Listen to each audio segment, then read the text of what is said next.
Tidak ada yang bisa tahu kalau datang masa pak min musibatin illa biidznillah. Orang nggak tahu kalau musibah datang. Nah, maka kita perlu beriman. Orang nggak tahu kalau dia akan mati. Bahkan kemarin teman saya imum dari Lok Sumawe, dia WA ke saya, Ustaz,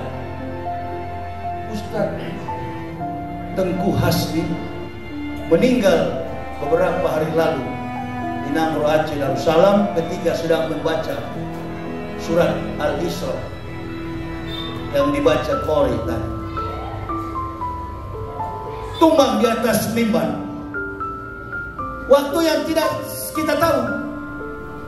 Begitu juga gempa yang terjadi di mana-mana sampai di Los Angeles dengan kekuatan kemampuan canggih mutakhir.